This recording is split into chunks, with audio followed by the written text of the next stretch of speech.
You know what history this is talking about? It's talking about the transatlantic slavery. It was a trade.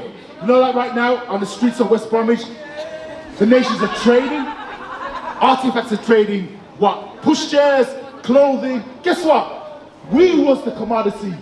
We was being traded. But we was being traded on ships. Now, do you know that's defined in the Bible? Give me Deuteronomy chapter 28 and verse 68. Bring it I out! want to show you something. This was prophesied long before you was born, long before I was born.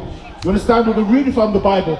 Read that. The book of Deuteronomy, chapter 28 and verse 68. Bring it out! And the Lord shall bring thee into Egypt again with ships. So notice the words there. God says, I'm going to bring you into Egypt again. What does he say again? What do you think he says again? Give me Exodus 20 verse 2. Because there was a time when the children of Israel was in Egypt. But Egypt means something. Let's find out what it means according to the Bible. The book of Exodus, chapter 20 and verse 2. I am the Lord thy God, which have brought thee out of the land of Egypt, out of the house of bondage. So, who do you know who was in Egypt? Just have it in famous films, in plays, in books. Which people as a nation was in Egypt serving bondage? Who was that? Who was that? Have a think about it. You can't think. Let me jog your memory. Have you heard of the Red Sea opening up? And a man by the name of Moses leading? Yes. Those people were the children of Israel. There was in Egypt, read that again. I am the Lord thy God. I am the Lord thy God, which have brought thee out of the land of Egypt, out of the house of bondage. Because the children of Israel, when they was in Egypt, guess what they were doing? Serving hard bondage, captivity. Which is why God called Moses and told him, go and tell Pharaoh, you know the line, let my people go. You understand? So the children of Israel was in Egypt. Go back to Deuteronomy chapter 28, 68 again. Now you understand that the children of Israel was in Egypt, captivity, bondage. This is what would happen to them. Read. The book of Deuteronomy, chapter 28 and verse 68. And the Lord shall bring thee into Egypt again. Bondage again, captivity again. How is he going to do it? With ships. With what? With ships. Now why would God bring the children of Israel back into captivity again with ships? Why would he do that? Any idea? Verse 15. Why would he bring the children of Israel back into Egypt again? Why would he bring his chosen people into slavery again? Verse 15. This is the reason why. Verse 15. But it shall come to pass, if thou wilt not hearken unto the voice of the Lord. If thou will what? Not hearken. If thou will what? Not. If you won't listen, read. Hearken unto the voice of the Lord thy God, to observe, to do all his commandments and his statutes, which I command thee this day, that all these curses. All these what? Curses shall come upon thee and overtake thee. So all these curses would happen to the children of Israel if they don't listen, hearken unto the commandments that was given unto them. Give me Exodus chapter 20 again and verse 8. So, I don't know where you're coming from, I don't know where you're going. Are you going home or are you coming from home? You going what? You're going to buy something for your mom. Now, I'm going to reason with you. What's your name? Simon. Okay, Simon. Samuel. I'm going to reason with you. Let's be honest and open. You said you're going to buy something for your mom. Do you know what date it is today? Today's Friday? Saturday, all right. Which is, according to the Bible, it's the 7th day of the week. Now this was a commandment that's given to the children of Israel. Read. The book of Exodus, chapter 20 and verse 8. Remember the Sabbath day to keep it holy. 6 days shalt thou labor and do all thy work. But the 7th day is the Sabbath of the Lord thy God. In it thou shalt not do any work. Thou, nor thy son, nor thy daughter, thy manservant, nor thy maidservant. So on the Sabbath day, the children of Israel, who were given laws, statutes and commandments, are commanded not to be buying, selling, cooking, you know, things of that nature, you understand, on the Sabbath day. Because when we break that, guess what happens? It causes curses to come upon us. You understand? Now, Samuel, I want you to be very observant. Have a look up and down the high streets. Have a look up and down the high streets. All the vendors that are selling, right, do they look like you? They don't. Other nations. When they're buying and selling on the Sabbath day, nothing happens to them. What happens to us when we break the commandments? Read verse 68 again, Deuteronomy 28 verse 68. This is what happens to us when we break the commandments, because the laws were never given to them. Read this. The book of Deuteronomy, chapter 28 and verse 68. And the Lord shall bring thee into Egypt again with ships. So with ships. Samuel, which people on the planet Earth went into slavery on ships? Which people? Black people. Did the Russians go into slavery? Did the French? What about the Polish? What about the German? No, but our people, this happened to. Who is God speaking to? He's speaking to the children of Israel. That's You right. understand? Now, do you believe in God? What are you, Christian, Muslim? Christian. All right, okay.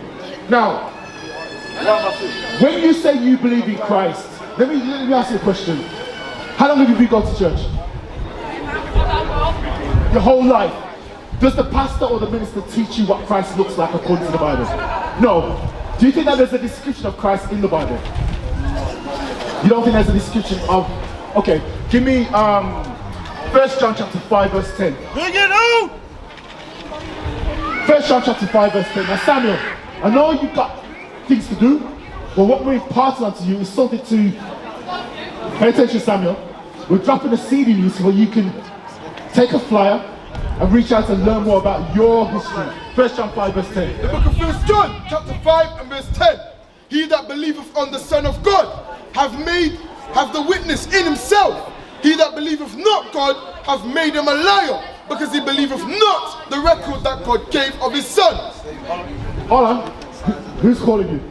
Your mom's calling you. Alright. Send a message. That's what just say I'll contact you in a bit, yeah? And then you got some good news to bring to your mom afterwards, yeah? Now watch this, Samuel. Samuel, listen to this again. The book of 1 John chapter 5 and verse 10. He that believeth on the Son of God hath witness in himself. So Samuel, you believe on God, yes? The Son of God? Read. He that believeth not God hath made him a liar, So you don't want to make God a liar, do you? Read.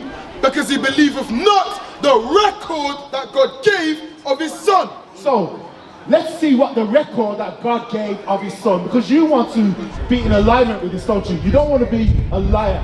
You understand? So give me that in Revelation chapter 1 verse 1. So let's believe the record, you and I, let's believe the record that God gave of his Son. Read. The book of Revelation chapter 1 and verse 1.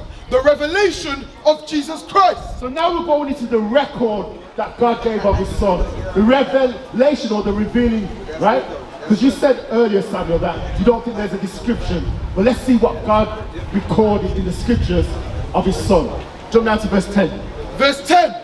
I was in the Spirit on the Lord's day. So this is John the Divine, the Revelator. He's writing what he saw. So he's an eyewitness. Alright? So now we're going into the record of what John wrote. For you and I to read today. Read. And heard behind me a great voice as of a trumpet. So, Samuel, have you ever been on the street and somebody's called out your name, Samuel? Have you ever been anywhere and somebody's called out Samuel? Right, what happens when somebody calls out your name? You answer, you turn around to see who's calling you. Read verse 10 again. I was in the Spirit on the Lord's day, and heard behind me a great voice as of a trumpet, saying, I am Alpha and Omega, the first and the last. And what thou seest, write in a book. What? Write in a book. What you see, John, write it in a book. Why? So that we could believe the record of what Christ looks like. Read verse 14 now. Verse 14. His head. It's what? His head. Samuel, have you got a head? Now, if you was to take off your hat, what do you think your hair looks like? I don't know. Can you do me a favor? Do me a favor. This is don't matter, bro. Don't matter. Let me see your hair. Woolly, that looks woolly. Now watch this, read this. His head and his hairs were white like wool. So Christ, the description that John saw and was instructed to write was that Christ has got woolly hair. What? Which people, Samuel, on the planet Earth has got woolly hair? Have a look up and down the streets. Which people do you see have got woolly hair? Black people. That's right. So when you removed your head covering, I saw woolly hair. What? You understand? Now what do you think his skin tone looks like? The record. Dark. Okay, let's verify that, reader. As white as snow, and his eyes were as a flame of fire. So that's going into the prophecy that Moses said he would drink wine. So you know how people, when we drink wine, the whites of our eyes go red? That's what Moses prophesied about him. Now let's get to his skin tone. Read. And his feet like unto fine brass. What colour is brass, Samuel? You don't know. Have you ever been to Birmingham City Centre? You know there's a big massive bull down there. That's a metallic object. It's made out of brass. What colour is it? Round. Looks like you. Now, look at the brothers here, right? My brother over there.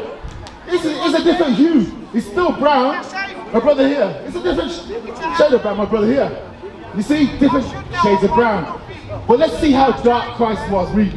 As if they burn in a furnace. So, if you take brass and burn it in a furnace, what was Christ's skin tone like? It was very, very dark. Right. Now you see these images here.